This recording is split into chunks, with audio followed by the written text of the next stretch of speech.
தாய் தமிழ் உறவுகளுக்கு வணக்கம். திமுக அமைச்சர் விரட்டியடிப்பு, இஸ்லாமிய பெண்கள் ஒன்று சேர்ந்தனர் என்ற தலைப்பில் இந்த காணொளியை காண்கிறோம். திமுக அமைச்சர் விரட்டியடிப்பு, இஸ்லாமிய பெண்கள் ஒன்று சேர்ந்தனர் என்ற தலைப்பில் இந்த காணொளியை காண்கிறோம். திமுக தன்னை சிறுபான்மையினரின் காவலன் என்று சொல்லிக் கொள்கிறது, சமூக நீதி காவலன் என்று சொல்கிறது. ஆனால் திமுக ஆட்சியில் இஸ்லாமியர்களுக்கு எந்த நன்மையும் செய்யப்படவில்லை. கடந்த சட்டசபை தேர்தலின் பொழுது திமுக ஆட்சிக்கு வந்தால் கடந்த 25 ஆண்டுகளாக விசாரணை கைதிகளாக சிறையில் இருக்கும் இஸ்லாமிய சிறை கைதிகள் விடுதலை செய்யப்படுவார்கள் என மு.க.ஸ்டாலின் தேர்தல் அறிக்கையில் தெரிவித்தார். ஆனால் ஆட்சிக்கு வந்து 5 ஆண்டு காலம் ஆகியும் இஸ்லாமிய சிறை கைதிகள் விடுதலை செய்யப்படவில்லை. மேலும் கடந்த 5 ஆண்டுகளாக திமுக ஆட்சியில் இஸ்லாமியர்களுக்கு எந்த நன்மையும் செய்யப்படவில்லை. இந்த சூழ்நிலையில் 2026 தமிழக சட்டசபை தேர்தலை துணிச்சலுடன் திமுக சந்திக்கிறது.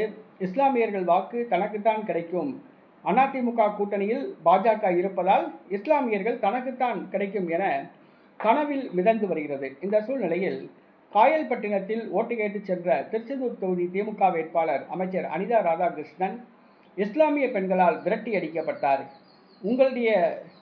எங்களுடைய வாக்கு உங்களுக்கு கிடையாது, உடனடியாக இங்கே இருந்து கிளம்பி செல்லுங்கள் என்று கூறி இஸ்லாமிய பெண்கள் விரட்டியடித்தனர்.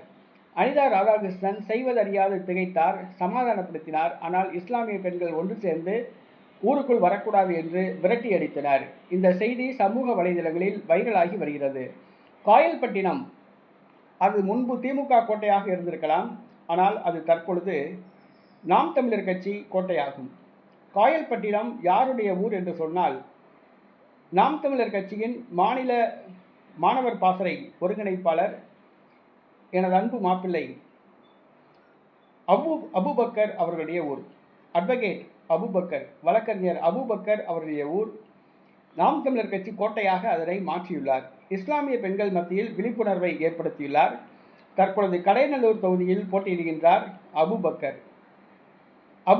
அபுபக்கர் அவருடைய சொந்த ஊரான காயல்பட்டினத்தில் திமுக அமைச்சர் அனிதா ராதாகிருஷ்ணன் இஸ்லாமிய பெண்களால் விரட்டியடிக்கப்பட்டுள்ளார். வாக்காளர்கள் மத்தியில் நல்ல விழிப்புணர்வு ஏற்பட்டுள்ளது என்பதுதான் உண்மை.